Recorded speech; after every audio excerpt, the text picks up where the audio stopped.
le rende. Voilà, donc je lui ai donné une enveloppe avec une petite somme parce qu'elle m'a expliqué qu'elle avait plus de quoi se nourrir et de quoi nourrir ses enfants.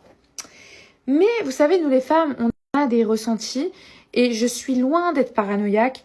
Le lendemain, j'ai senti qu'il s'était passé quelque chose de bizarre entre eux. Voilà. Je l'explique par l'heure à laquelle les deux m'ont écrit, par le comportement de mon ex-mari. Il y a beaucoup de... Déjà, ma copine à l'époque, elle m'avait dit « T'es vraiment conne d'envoyer une femme aller voir ton mec ». Mais moi, j'étais naïve et j'ai jamais été paranoïaque. Donc après ça, quand j'ai fait part de mon ressenti à mon ex-mari, je lui ai dit « Voilà, c'est pas normal et tout ». Il m'a dit « T'es complètement folle ». Et qu'est-ce qu'il a trouvé à faire? Il m'a bloquée. Donc je me suis retrouvée en fait en vacances comme une hamara, à être bloquée, à avoir dépanné du coup ma copine qui me dit que vraiment il n'y a rien de bizarre. Et du coup je rentre en France. Quelques jours plus tard, j'ai été voir un homme. Voilà, il voulait me capter, je dis allez pourquoi pas.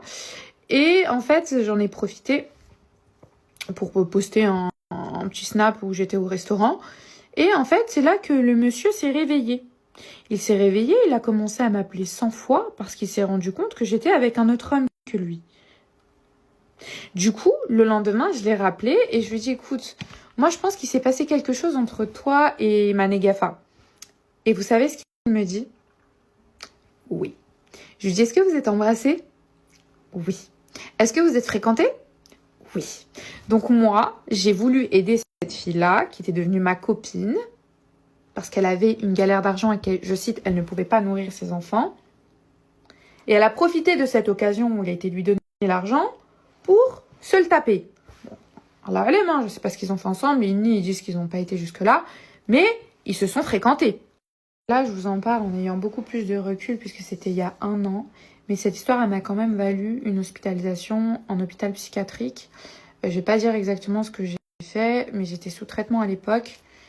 Ça a été très très dur de m'en remettre parce que ça reste quand même, au-delà du fait que c'était devenu ma copine, la personne qui m'avait sublimée à mon mariage, et avoir voulu l'aider et se faire trahir de cette manière, des deux côtés, que ce soit de mon ex-mari et d'elle, c'était profondément douloureux. Encore aujourd'hui, franchement, je peux dire que c'est l'une des pires trahisons qu'on m'ait faites, si ce n'est pas la pire. Pour vous expliquer le contexte, j'étais hyper tourmentée. Les deux me menaient en bourrique, ça veut dire que je connaissais une partie de la vérité, mais ils voulaient pas tout dire. J'en ai beaucoup souffert, sachant que cette fille-là, donc qui était ma négafa, était en couple à ce moment-là. Elle était en couple avec un homme, donc elle a trompé son partenaire avec mon ex-mari. Et même après cette foutue histoire, j'ai encore pardonné. Pour vous dire à quel point nous les femmes, vraiment malheureusement, c'est sans jugement. Parce que quand on est amoureuse, on fait n'importe quoi. Quand ça s'est terminé avec elle, j'ai été voir directement sa responsable qui tient du coup la boutique de Caftan. Et elle a rien fait. Voilà, je lui ai dit, est-ce que tu trouves que c'est normal? Donc j'ai foutu un bordel, pour vous la faire courte. Est-ce que c'est normal que ta négafa, elle se tape le mari de ses mariés? Apparemment oui, puisqu'elle l'a gardé. Elle m'a dit, ça fait quand même 8 ans qu'elle travaille ici. Donc voilà, dans le plus grand des calmes, cette fille-là n'a rien eu. Elle vit sa best life. Elle m'a juste niqué ma santé mentale pendant des mois et des mois et traumatisé à vie, mais tout va bien. Après cette histoire, j'ai continué de fréquenter mon ex-mari en cachette.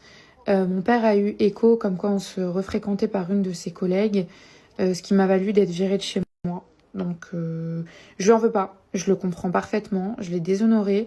De me remettre avec une telle personne, c'est la honte. Et aujourd'hui, en prenant du recul, je le comprends. Et alhamdoulilah, mes liens vont beaucoup mieux avec mon père. Mais du coup, voilà, il y a une nana qui a été voir mon père pour lui dire, t'es au courant que ta fille, elle s'est remise avec son ex? Donc c'était la période où, vous savez, je cherchais un appartement en urgence. En fait, le fameux appartement que je lui avais trouvé, que je sous-louais, il devait être rendu à une période parce que le propriétaire vendait la maison. Et en fait, je lui ai dit, écoute, moi, ça y est, j'en ai marre de toujours payer pour toi. Donc, ou même de chercher. Donc maintenant, il va falloir que tu te débrouilles et que tu trouves toi-même. Il n'a pas trouvé. Il n'a rien trouvé d'autre à faire que de loger dans sa voiture.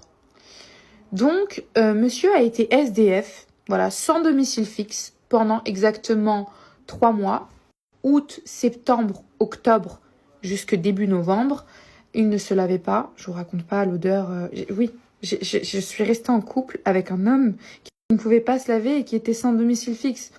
Vraiment, c'est pour ça que je vous dis, quand on vient me raconter des choses, je suis la dernière personne à vous juger et ne jugez personne tant que vous n'avez rien vécu.